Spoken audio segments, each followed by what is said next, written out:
มาจ้ามาเก็บผักอยู่สวนน้ำกันอยู่สวนแคมป์คลองเด้อหลังจากที่เฮาอยู่นี่เฮาบ่ได้มาดนนี่มักอื้อเต็มเลยอย่าเฝ้าตาต้องถ่ายก่อนว้าวมักอื้อเฮาบักหลายๆเลยเนี่ยกำลังอ่อนๆเป็นตากินเลยทุกคนมาเด้อให้อยู่ไกลหน่อยจะเก็บแบ่งให้ละล่าเลยให้ฟรีเลยเนี่ยอันนี้ก็หน่วยใหญ่บ่ได้มีแต่มักอื้อเด้อผักอย่างอื่นเฮาก็มีเนี่ยอันนั้นเป็นผักกาดผักซีแล้วก็ทั้งนี้ถั่วดินก็มีสลีข้าวโพดก็มีเดี๋ยวเฮาไปเบิ่งผักกะหล่ำป๊าดอันนี้คือหัวใหญ่แฮงลองมาจับอันนี้เบิ่งว่ามันใหญ่ส่ำใดแตกหมดเลยความแบบว่ามันแน่นนะพี่นะป๊าดประมาณจักโลอ่ะยกขึ้นมาโชว์เบิ่งดูใหญ่แห้งแล้วมันก็แตกเลยอันนี้คือผักข้าวสดแห้งกรอบแห้งเฮาบ่ได้บ้านนี้งามเฮาโอ้ยอันนี้ก็เริ่มแตกแล้วแบบมันสดมันกรอบแห้งนะมันก็เลยแตกเลยเฮาปลูกแบบปลอดสารพิษเลยว้าวอันนี้เฮากับปะไว้ได้ทุกคนเพื่อที่ว่าตอนหน้าไปเนี่ยหนอมันออกนี่มาแล้วเฮาก็มาเก็บหนอมันไปผัดน้ำมันหอยสินะก็แซ่บได้แม่ตักก็บ่คือว่ามันจะงามปานนี้แต่มันก็งาม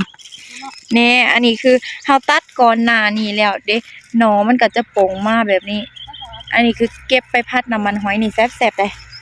สลัดก็มีแม่สลัดเอาบ่แม่เอาไปเฮ็ดทำกับข้าวอุ้ยแก่แล้วอันตัวนี้แก่แล้วออกดอกแล้วนี่มีบรอกโคลีน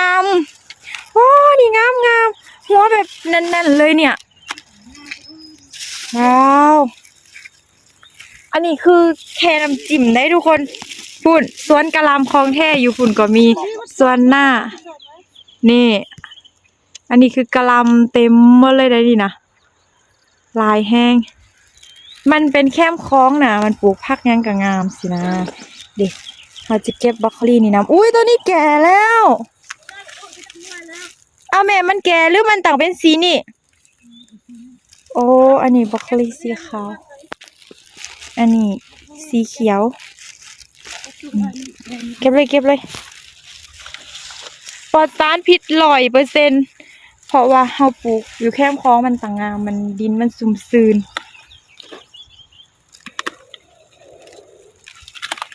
งามแฮงเอาไปผัดน้ำมันหอยเอาไปลวกกันจ้ะอ๋ออันนี้เป็นหน่อมันแล้วเนาะที่จริงหัวใหญ่มันเฮาเก็บไปกินแล้วเนี่ยแล้วอันนี้เป็นหน่อของมันป่งขึ้นมาอีกสินะที่พักอันนี้ปลูกเทื่อนึงก็ได้เก็บกินเรื่อยๆได้ดีคือมันเป็นหัวใหญ่แบบนี้ล่ะเฮาเก็บแล้วมันกระปงขึ้นมาอีกสินะ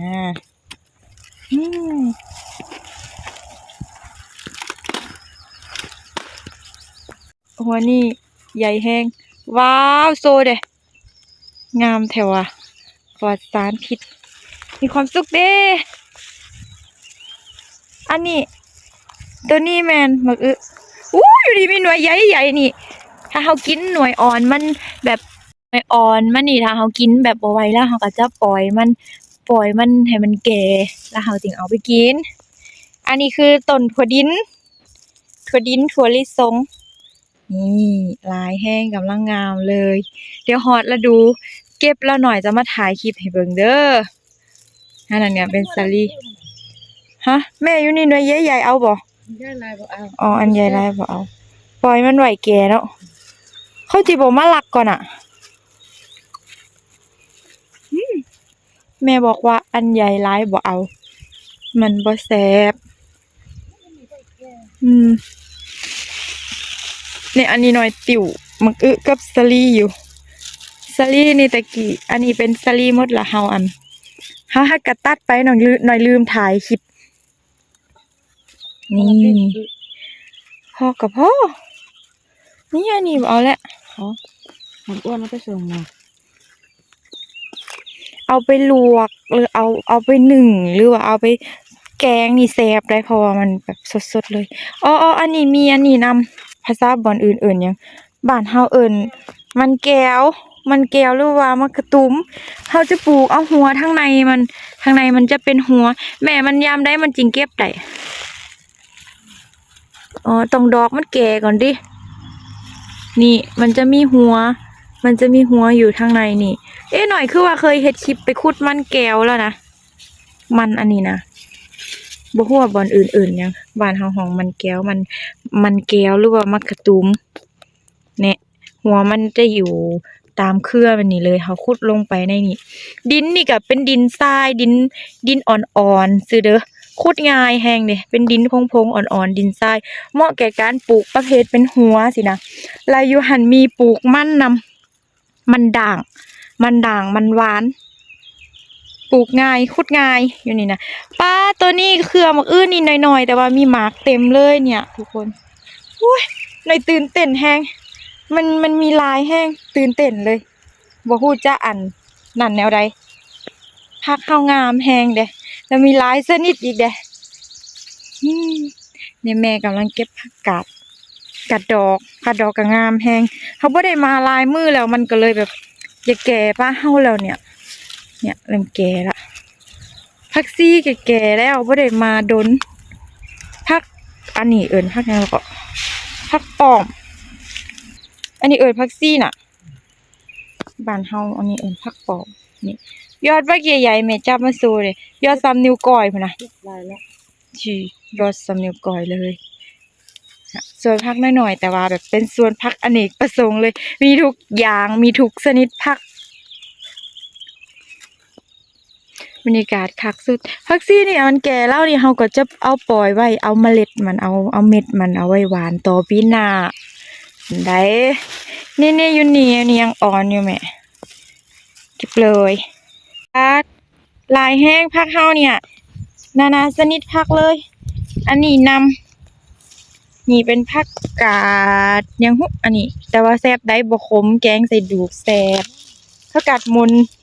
นี่แม่กำลังเก็บใส่เป๋าเดี๋ยวเราจะเอากลับเฮือนสลัดนี่เราจะไปเฮ็ดน้ำข้าวปุ้นลายแห้งมาเด้อพายุไก่แถวนี้นะแจกฟรีเลยเอาไปกินเอาไปแบ่งกันกินเนี่ยยังมีบรอกโคลีของเราอยู่ตรงนี้เดี๋ยวประมาณอาทิตย์หน้านี่ก็ปงขึ้นมาอีกแล้วนี่นะแต่ว่าปงออกมาก็จะดอกน้อยลงไปแล้วดอกบ่ใหญ่ว้าว